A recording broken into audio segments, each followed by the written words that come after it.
Ireland back in Dublin. And funnily enough, today or yesterday, Andy Cohen was at BravoCon and he was being interviewed by a Dublin magazine, Stellar magazine, and he actually said that he might do a Real Housewives of Dublin. It's already been done, and it was my show. It's always going to be my show, and it was always going to be my show, and it always will be my show. I was the star of the show. I was the breakout star.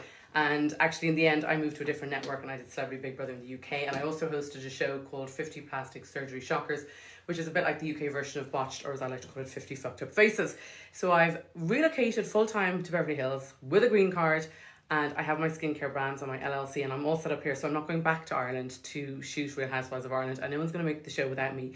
Because even with my supporting cast, sorry, my bad, my co-stars, even with them, I had to carry the show for all episodes anyway. And one of the girls on the show, my friend who I adored, was called Jo until she betrayed me. And that's what happens in reality TV, people. So I have her in my phone as Jodis. I'm just keeping an eye on the comments. Jodis, to remind me of the betrayal. And then my real nemesis was a girl called Virginia McCarry, or as I like to call her, Vagina Macaroni.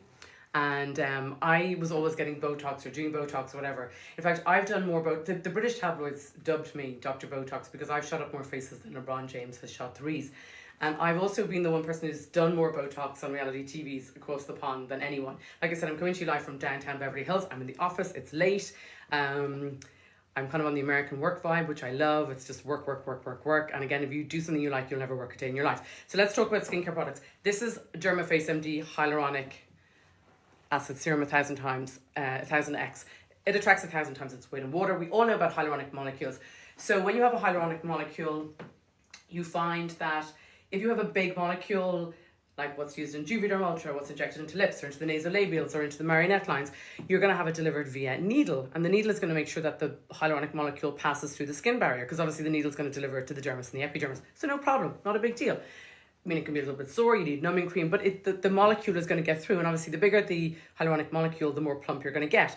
And each hyaluronic molecule attracts 1,000 times in weight.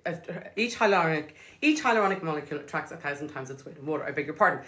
So that's fine when it's been injected, but what's the problem when you have a topical? You're kind of patting it on the face. You tend to pat it on wet skin and then follow it with a moisturizer. So here I have the Aerospace MD Oxygenation Moisturizer.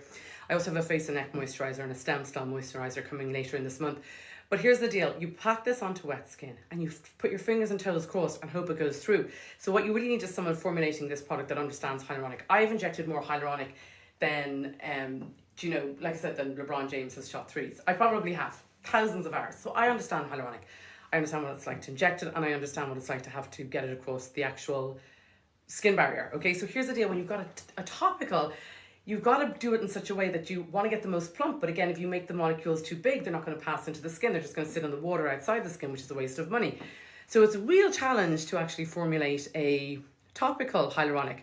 So what you do is you pair a medium weight hyaluronic molecule with a heavier weight, like maybe 940 Daltons. Sorry, my bad. I'm actually a real nerd.